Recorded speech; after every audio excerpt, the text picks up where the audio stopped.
एनटीएच्या NEET UG परीक्षेतील गोंधळ आणि paper leak प्रकरणावरून Congress खासदार प्राध्यापक वर्षा गायकवाड यांनी केंद्र सरकार आणि नॅशनल टेस्टिंग एजन्सीवर अत्यंत तीव्र शब्दात हल्लाबोल केला आहे।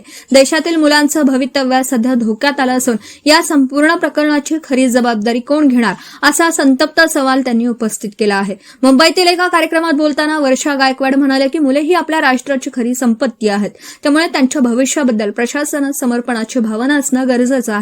मात्र नीट परीक्षेत वारंवार पेपर लीकच्या घटना घडत असतानाही कोणतीही जबाबदारी निश्चित केली जात नाही।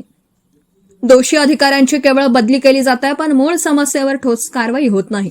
3 मे रोजी झालेल्या नीट परीक्षेचा पेपर आधीच फिरत असल्याच्या आरोपांनंतर परीक्षा रद्द करण्यात आली होती। या गोंधळामुळे देशभरातील सुमारे 22 लाख विद्यार्थ्यांचं भवितव्य टांगणीला लागलं असून मानसिक तणावामुळे काही विद्यार्थ्यांनी आत्महत्या केल्यासारख्या अत्यंत दुर्दैवी घटनाही समोर आल्या आहेत। या पार्श्वभूमीवर आता उद्या 21 जून रोजी ही परीक्षा पुन्हा घेतली जात आहे।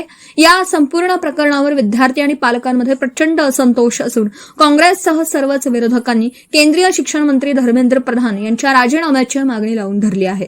तसेच नीट परीक्षेतील हे वारंवार होणारे गैरप्रकार कायमचे थांबवण्यासाठी केंद्र सरकारने आता तरी अत्यंत कठोर पावलं उचलावीत अशी मागणी देशभरातून जोर धरत आहे।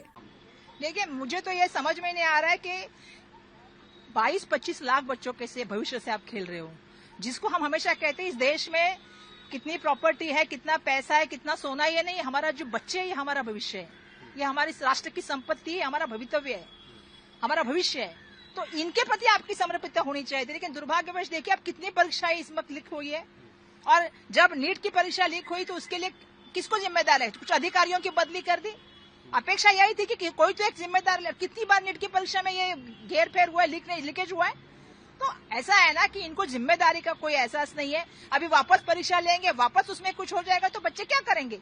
उनके साथ उनके माता पिता क्या करेंगे? बड़े बड़े ट्यूशन लगा के बच्चे 2-2 साल पढ़ाई करते हैं, तब जाके वो नीट की परीक्षा के लिए, एग्जाम के लिए तैयार होते हैं। तो मेरा, आप और मेरे बच्चे रहेंगे तो हमें कैसा लगेगा? आप सोचिए बच्चों को कैसा लग रहा होगा, आज उनकी परिस्थिति क्या है। वापस एक बार प्रिपेयर करो, एक मानसिकता बन जाती है बच्चों की कि आज मुझे पेपर में जाना है, आज मुझे तैयारी करके जाना है। फिर आप उनको कह रहे हैं वापस तैयारी करो। तो आप लोगों की इमोशन, अब मुझे तो लगता है कि अभी किसी को तो इस मिनिस्ट्री में जिम्मेदारी लेनी पड़ेगी। थोड़ी देर महीने पहले का कि प्राइम मिनिस्टर जी को तो लेनी पड़ेगी। आप तो बड़े, आपको तो कोई जिम्मेदारी लेनी चाहिए। 90 से ज्यादा परीक्षाएं आपकी लीक हो जाती है तो भी आप जिम्मेदारी नहीं लेते।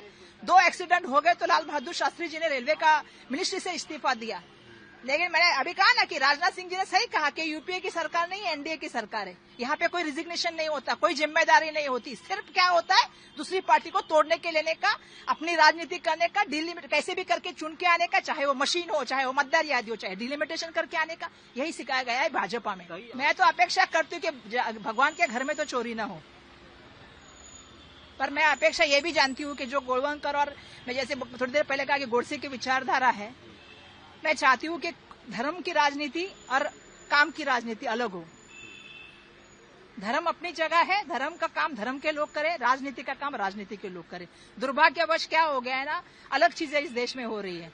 इस देश में बेरोजगारी की बात नहीं हो रही। आज मुंबई में आप अगर खड़े हो, आप महाराष्ट्र की बात करोगे तो आज बारिश नहीं गिरी है, लोगों को पानी की समस्या है।